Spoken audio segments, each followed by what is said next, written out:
안녕하세요，水晶欧尼韩流通。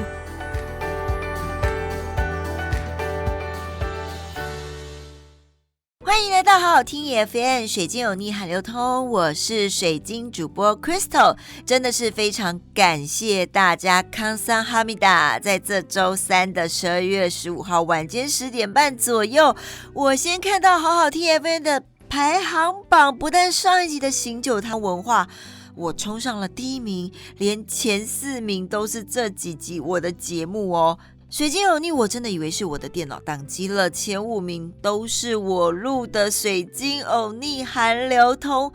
真的是太感动了，希望大家能持续支持我的 Podcast 频道哦。那今天的主题是什么呢？因为这2周实在是太冷了，听说下周还会到10度左右哦。我跟你讲，我真的是立马换主题，本来是要讲咖啡文化的，我立马呢换了什么主题呢？赶快就来介绍应景热乎乎的锅，这个锅台湾人非常喜欢，那就是阿米锅，就是韩国的国民美食部队锅，这也是台湾民众在韩国料理当中相当受欢迎必点的韩食部队锅。不过你所不知道的部队锅的起源，有人说竟然是来自驻韩美军的过期火腿。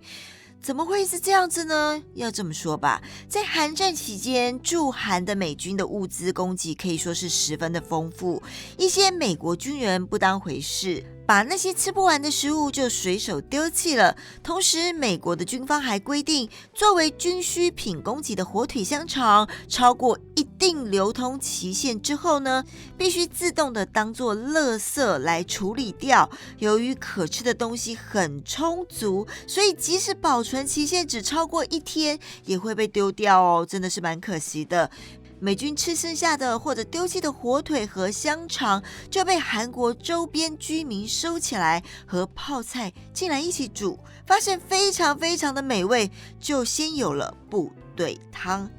但由于在当时韩国肉类的物资真的很短缺，在京畿道义政府美军基地附近的居民以从周边驻韩美军营地收来的香肠、午餐肉等食材为主料，加入辛辣的苦椒酱。我这边说明一下苦椒酱是什么，也就是我们现在看到的韩式甜辣酱，可以做非常非常多的韩国料理的甜辣酱。部队锅就是韩式甜辣酱作为汤底制作的一种火锅，解决长期无肉之苦，补充韩国居民的蛋白质。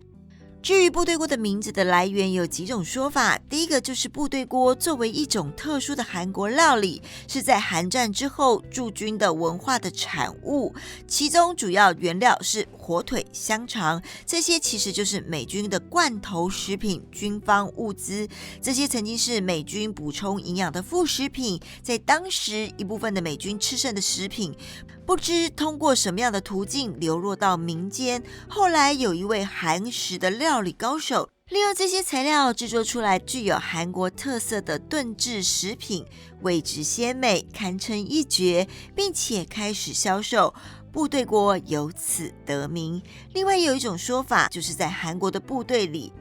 韩国的军人为了饮食上的便利，就将豆腐、蔬菜、泡菜、面饼等食物放入了同一口锅内烹煮，就像大杂烩一样，而且一次就可以准备非常非常多人的分量，在十分快捷方便的同时，让他们更有力量投入到战队中，勇猛杀敌 fighting， 因此有了部队锅之称。至于部队锅和泡菜锅有什么不同呢？泡菜锅中的韩国泡菜是主角，酸香是一大特色，而部队锅中的泡菜是配角，主角就是什么呢？是美式火腿肉跟 cheese。火腿肉会越煮越咸香，加入 cheese 的汤头，也中和了泡菜的酸香。而且享用部队锅的时候，吃到一半会放入韩国泡面，转慢火慢慢享用。至于部队锅怎么吃呢？不同于台湾，冬天是火锅旺季，部队锅在韩国四季盛行。晚餐享用时会以韩国的蒸入酒佐餐，习惯以小汤匙。我就说了嘛，他们都是小汤匙，大家一起挖着吃，就着锅边舀着汤喝。这个疫情所以才有一点点的严重，不过他们现在已经改咯，很有围炉的气氛啦，这真的是他们的习惯。正如台湾人喜欢以卤肉饭剩下的卤汁再去加饭，剩下一点点的部队锅酱汁时，韩国人也喜欢加入米饭、海苔作为拌炒，作为一个美味的 ending。 韩国人呢喜欢将饭跟面放在最后享用，台湾的饮食习惯则是先吃饭，通常吃完部队锅肚子也撑了，因此台湾的韩式餐厅较少提供加饭的服务。而现在经过改良过后的部队火锅也可以在家 DIY 自己做哦，只要将火腿肠、午餐肉等肉类切片，洋葱、彩椒等蔬菜类切条，当然还要一定要放什么呢？年糕、泡菜、拉面等食材全部都放入锅中，再加上高汤和水炖煮，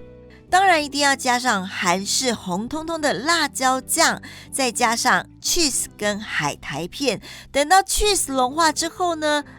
就可以开吃啦。听到这里是不是觉得肚子饿了？马西手有好好吃哦！就算你在台湾，现在因为疫情的关系，你没有办法去韩国也没有关系，除了可以到水晶欧尼老板开的韩式餐厅吃部队锅之外，也可以在家自己做哦。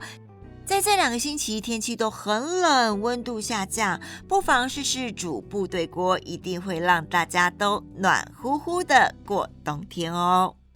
在每一节最后，我们都会教大家一句简单的韩语。今天的轻松学韩语时间，真的很轻松。要教大家的就是什么呢？就是我一开始真的非常谢谢大家，前5集都是我的水晶欧尼韩流通，我真的看到眼泪都快要流出来了。谢谢大家的谢谢的韩语就是감사합니다，就是以后你要跟大家说谢谢的话呢，就用감사합니다这句话，就是韩语的谢谢的意思。今天的节目还喜欢吗？另外，如果你想成为另外一个水晶欧尼播客，欢迎参加好好听 FM 第1届的播客大赛。